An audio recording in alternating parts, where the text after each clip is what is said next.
Shalom. All praises, honor, and glory going to Yahweh Bashem Yahushai, Bashem and Karkadash, the honors to the elders and apostles of great millstones. Salutation to your Akim that's out there pushing this truth with all honesty and sincerity by way of the highways and byways, going out on the streets teaching and preaching, and also by way of the internet. This is your brother Nayap, and I'm back with another news update. I might interrupt for one video. It's probably going to be because of the black woman that you see, and maybe a couple other videos. I don't know, but I ain't gonna try to make it that long if I do interrupt. But without further ado, let's get into it. Latina women are losing hope after a recent study came out showing that marriage rates among Latina women are rapidly declining. And apparently people are blaming it on the hustler mindset, the mindset that women think that they could hustle and hustle and hustle and just never have kids.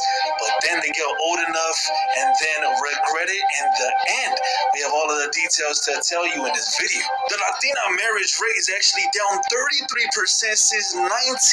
Part of that reason is because they don't want to deal with the machismo in the Latino men. Just look at what this woman said. The most disturbing part of machismo is that they'll fight their hardest to make a strong, independent woman submissive. Machismo's number one tactic will always be the toxic manipulation, fear, and guilt tripping. This woman says that she does not cook or clean, is not slim thick, and cannot make tortillas a mano. Whose fault is it that the marriage rate is rapidly declining? Is it because the culture is telling them to chase the hustler mindset? Usually women do chase that, but once they reach their late 20s to the mid 30s, they start to look back and realize that they have a lot of regrets and that the culture lied to them that entire time. Now, this doesn't apply to all the women, but this is the sad case for a lot of different girls. Marriage rates are predicted to continue to drop, and for all the ladies out there, I don't know who lied to you guys, but it's still a very beautiful thing to get married and forget the wedding. It's all about the marriage. Chat, what do you guys think about this one though? Let me know, drop a comment. We begin with breaking news in Denton County. A small plane has crashed just outside the community of Justin near the Prop Wash Airport. This is the smoky scene here. The plane went down around 7 o'clock. Justin fire officials say it is a 2019 Sabre Wing Light Sport. They're still trying to determine how many people were on board. Neighbors in the area have been told to avoid the area. We have reached out to the FAA for more details, and we're waiting to hear back. If we get more information, we'll bring it to you later in this newscast.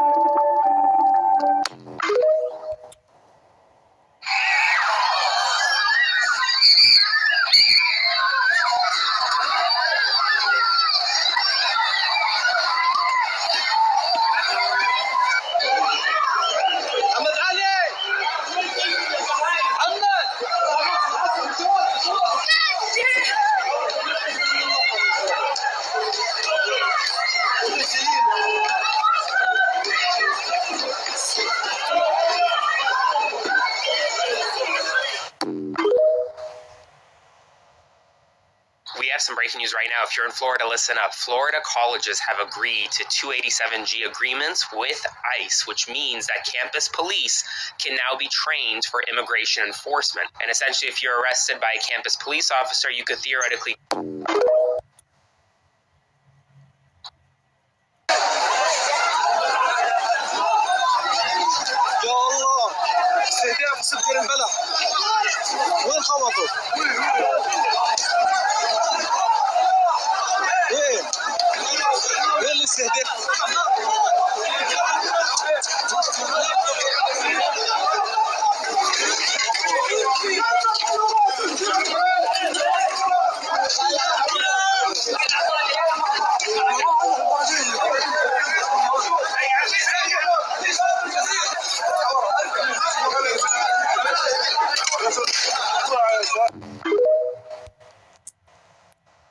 only broke. Women are never broke.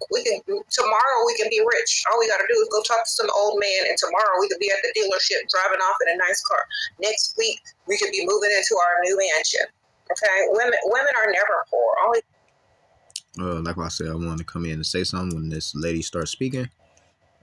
She's saying that women are never poor. They can end up just talking to whoever they basically want to, sleeping with whoever they want to, doing and being very promiscuous with whoever they want to, and they still gonna get what they want at the end of the day. The problem is that when women get older, more, men don't really want them all like that. That's just is what it is. When you start to become an older woman, dudes usually don't really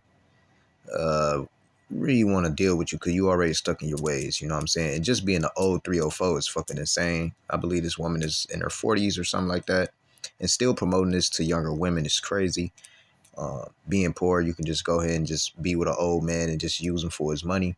A lot of you women are shamefaced. Y'all are not shamefaced at all. And y'all will be judged at the end of the day for just being some old 304s. You know what I'm saying? It just is what it is. And she just feels as though she has the entitlement to be talking about these things because she's already done this before. She can tell she's done this multiple times. And maybe she even know people that done this multiple times.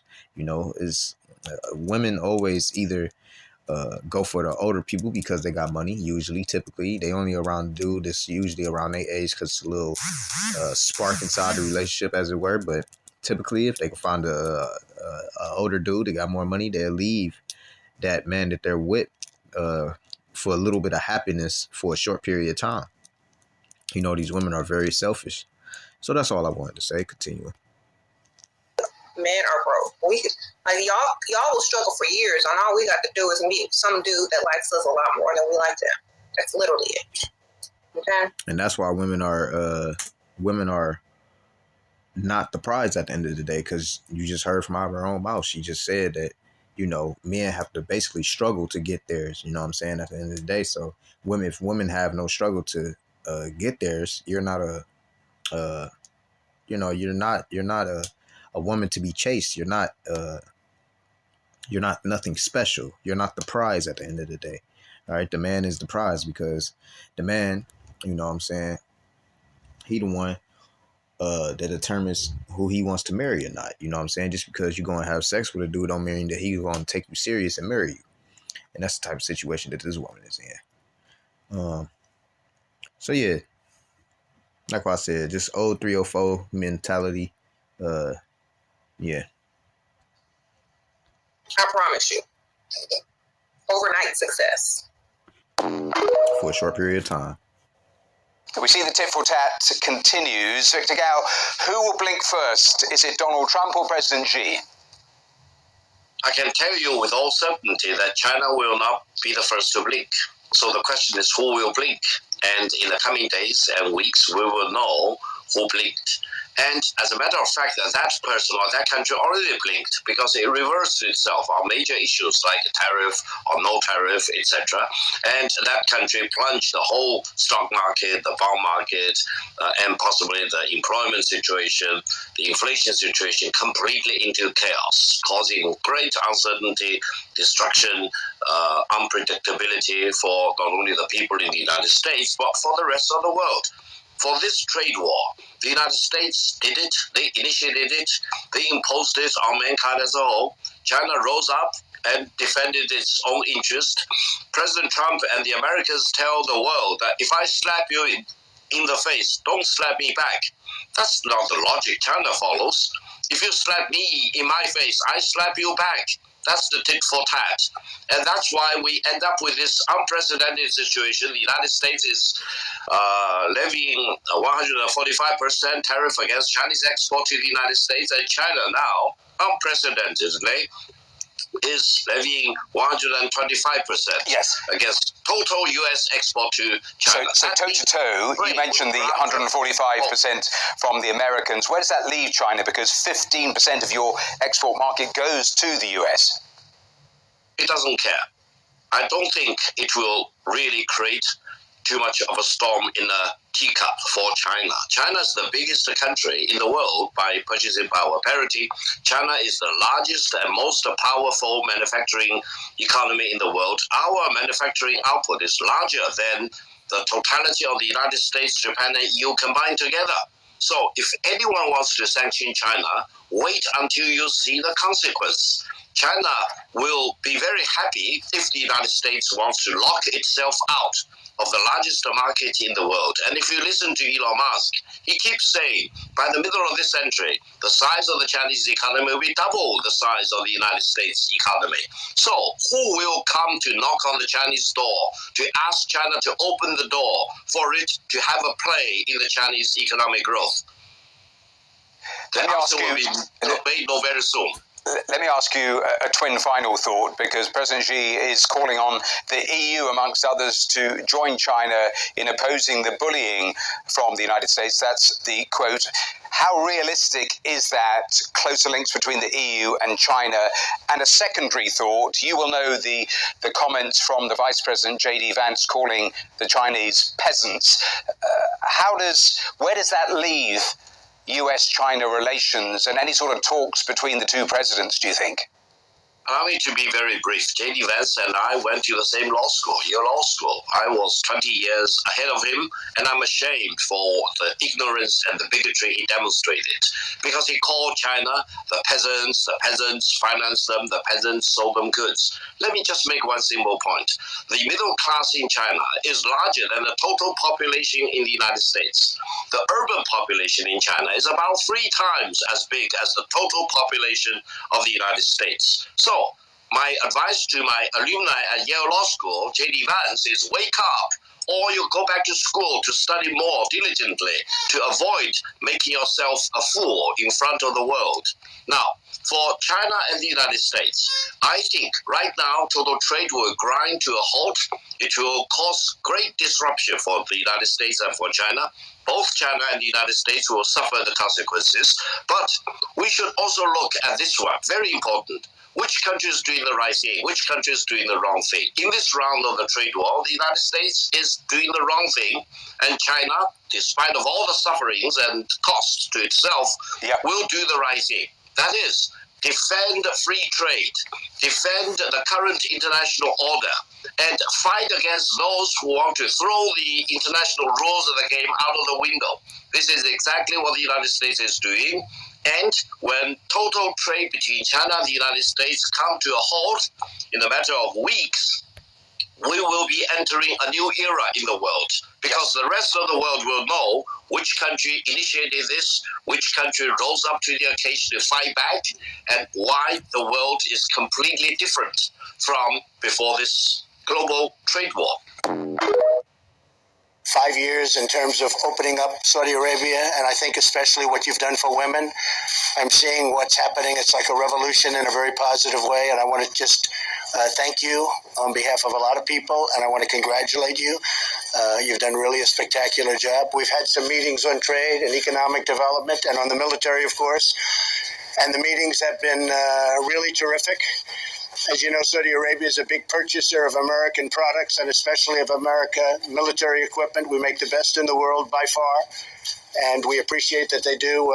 They create at least 1 million jobs are created by the purchases made by Saudi Arabia. So we're very happy to be with you. Great honor. Thank you all very much for being here. Thank you. Thank you, Mr. President, for your warm welcome. We're trying to do our best for our country, Saudi Arabia, and it's a long journey. So believe me, my people, Saudi people, did a lot in the past few years, and we need to do more. And with you, Mr. President, we did a lot of great achievement in the political side, security side, military side, and economical side, especially. Been never done before. Right. So I believe that will contribute in our both country good for GDP growth, job creation, and more safety for both countries. So we hope to do more, Mr. President. And one thing that you're doing maybe is almost at the top of the list and probably is at the top of the list is your fight on terror. For a long time, there were questions as to whether or not Saudi Arabia and other countries were sponsoring terror.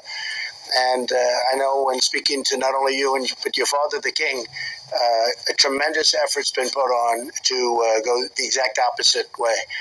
And so all of the money that was going for groups that we don't like, that are not good, you've ceased, and I appreciate that very much. We've carefully followed it. We've studied it very carefully, and you have. We are following breaking news out. Just pay attention to that with Trump and Saudi Arabia. It's what they got planning, man. There's gonna be something behind that. Of Pennsylvania, where Governor Shapiro shared this message via social media saying, quote, "Last night at about 2 a.m., my family and I woke up to bangs on the door from the Pennsylvania State Police after an arsonist set fire to the governor's residence in Harrisburg. The Harrisburg Bureau of Fire was on the scene and they worked to put out the fire. We were evacuated," it continues, "from the residence safely by Pennsylvania State Police and assisted by Capitol Police. Thank God no one was injured and the fire was extinguished. Every day, we stand with the law enforcement and first responders who run towards danger to protect our communities. Last night, they did so for our family, and Lori and I are eternally grateful to them for keeping us safe. Pennsylvania State Police is on the scene leading this investigation and will keep the public updated." So we do have that breaking news as Governor Shapiro just taking to social media, stating that an arsonist set fire to the governor's residence in Harrisburg. As of now, we do not have any word as to whether there will be a press conference right here, but I also wanted to share a message from the Pennsylvania State Police taking also to social media, stating that it determined a fire at the governor's residence in Harrisburg early Sunday is an act of arson. There is a reward of up to $10,000 for information leading to an arrest and conviction. So any update, we of course will bring it to you, and should there be a news conference, we of course will also bring that to you live right here on Live Now from Fox.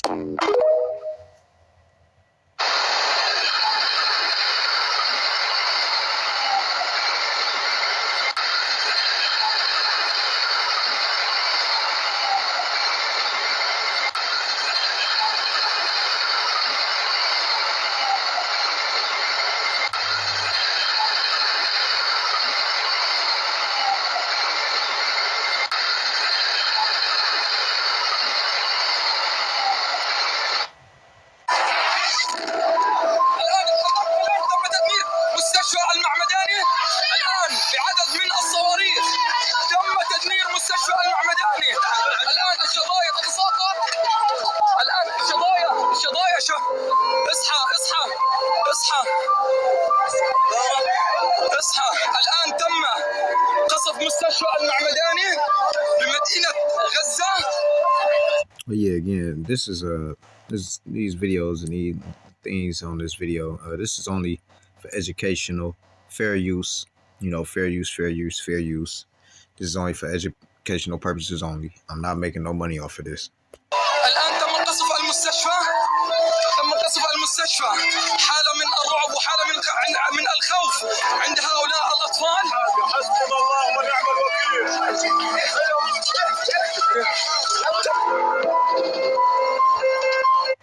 Hey, breaking news in the words of a YN, China just popped they shit. China has suspended exports of a wide range of critical minerals and magnets, threatening to choke off supplies of components central to automakers, aerospace manufacturers, semiconductor companies, and military contractors around the world. Shipments of the magnets essential for assembling everything from cars and drones to robots and missiles have been halted at many Chinese ports, while the Chinese government drafts a new regulatory system. Once in place, the new system could permanently prevent supplies from reaching certain companies, including American military contractors. This is what you voted for. Congratulations. Conservative Christian leaders are calling on Prime Minister Benjamin Netanyahu to stop a bill proposed by members of his coalition to make it criminal to tell people about Jesus in Israel.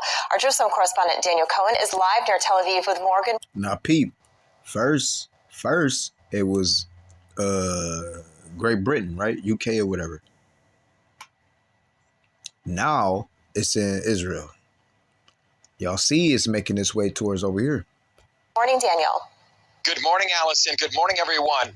A big story just before, days before Palm Sunday, Good Friday, and Easter. Sacred time for Christians. 2 ultra-Orthodox members of Prime Minister Netanyahu's coalition have introduced a bill that would punish believers for sharing the gospel of Jesus with prison time. United Torah Judaism Knesset members Moshe Gafni and Yaakov Asher introduced legislation last week making it illegal to share in conversation or produce content online, in print, or by mail. Their explanation of the bill emphasizes a warning to stop Christians in particular. The punishment, 1 year in prison or 2 years for sharing with someone under the age of 18.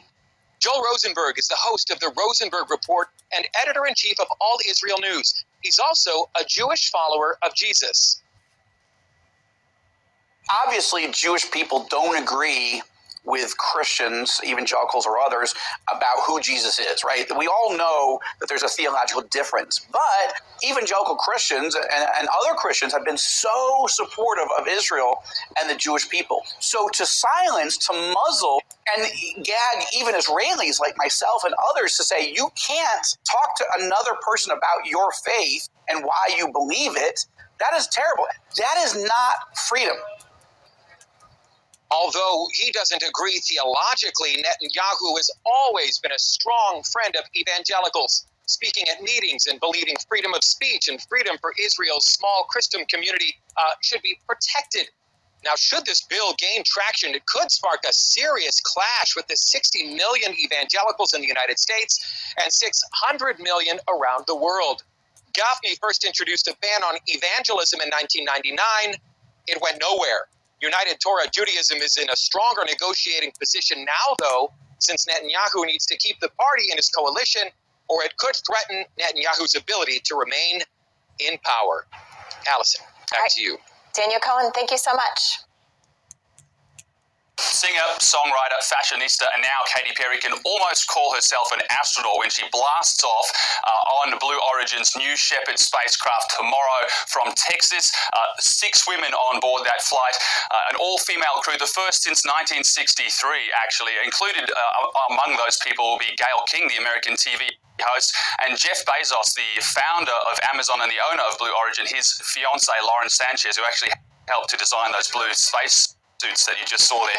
Interestingly, Gayle King, the American TV host going up into space, is almost a carbon copy of the American show Morning Wars, starring Jennifer Aniston, who is also a morning TV presenter. She blasts off into space, so almost a carbon copy of that show's plot.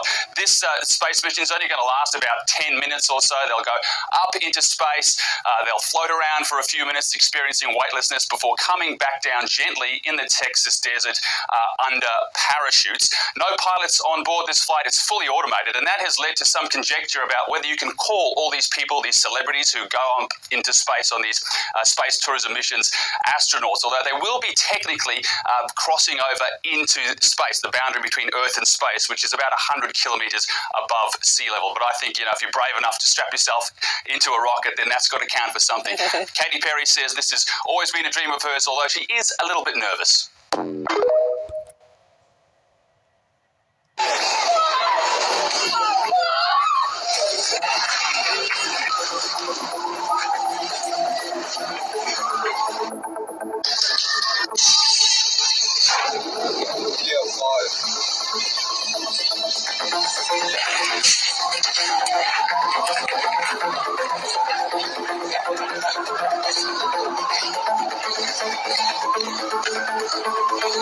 Да, люди на месте сгорел.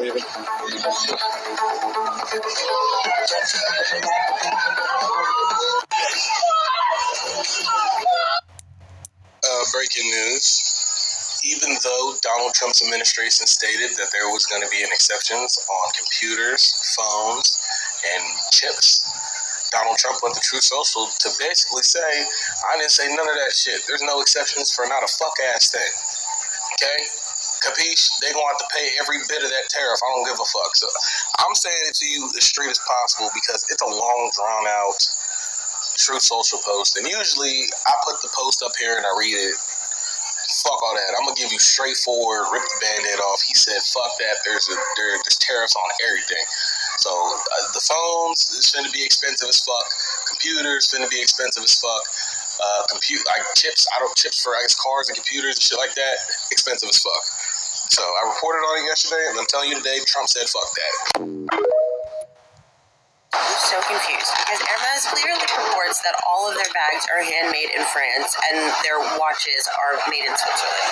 In their verbiage, there is no room for confusion about where their products are manufactured. There's no room for China. But in the beginning of that video, that nice Chinese man is clearly standing in front of what appear to be Hermes bags, saying that these are the bags that we manufacture. I noticed he didn't say Hermes when he called out all the brands like Prada, Louis Vuitton, Coach. But the implication was very clearly there. And if Hermes products, specifically their bags, are made from beginning to end in France, why would their valuation drop with the news that Chinese manufacturers are spilling the tea?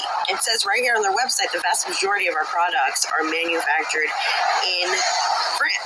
They talk about sourcing cashmere from Mongolia, blah, blah, blah. But absolutely nothing about China.